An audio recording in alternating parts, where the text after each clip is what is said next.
So, a company called Coocheer reached out to me a few days ago and asked me if I wanted to check out this Bluetooth speaker, so sure, why not? This is the Coocheer CH-080 Bluetooth speaker.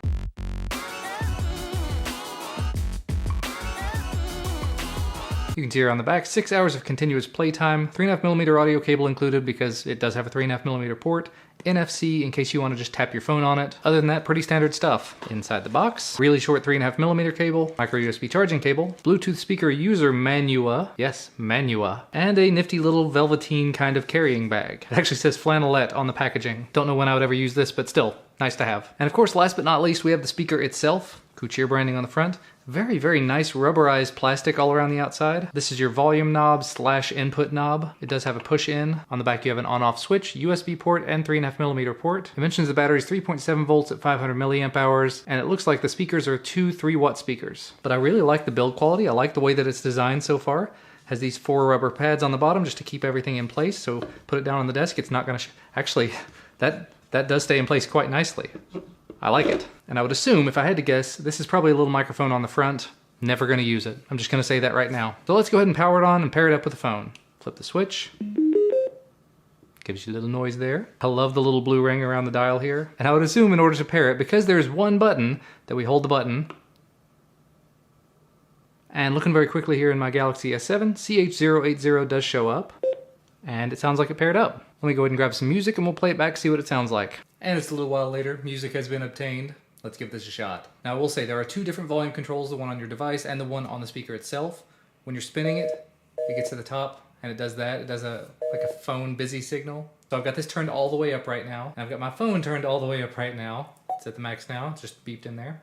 Let's see how it sounds.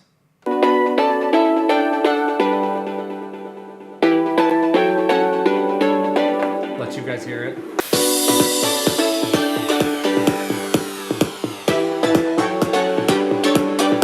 Try my intro song I normally use. Pull from the YouTube library.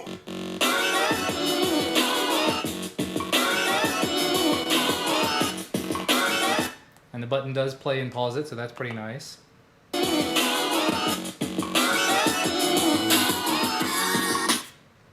I will say a little bit that I've heard out of it so far, it doesn't sound amazing. It sounds good. I don't know enough about being audiophile wise to really know how to say it, but it sounds like it has a decently wide sound stage. You probably can't tell from the microphone. It just sounds like the bass is kind of muffled when you get it loud.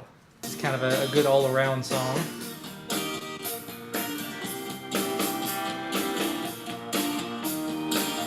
Not a bad sound. A little bit of classical maybe.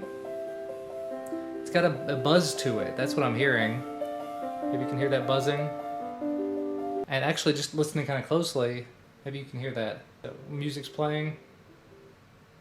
There's a hiss for just a couple of seconds after the music stops and while it's playing, and that hiss stops after just a couple of seconds. And I'm back a little while later. I've gone ahead and installed it here on my desktop. I did some tests back and forth with it on Bluetooth and on 3.5mm, and it was pretty much the same across the board. There's a little bit of a hiss anytime something is connected.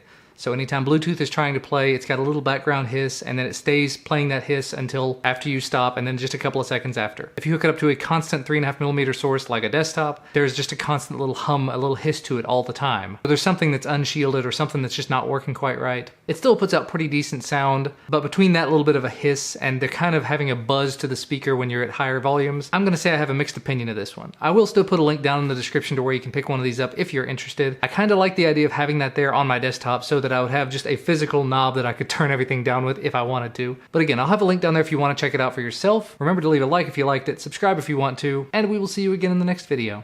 Bye guys.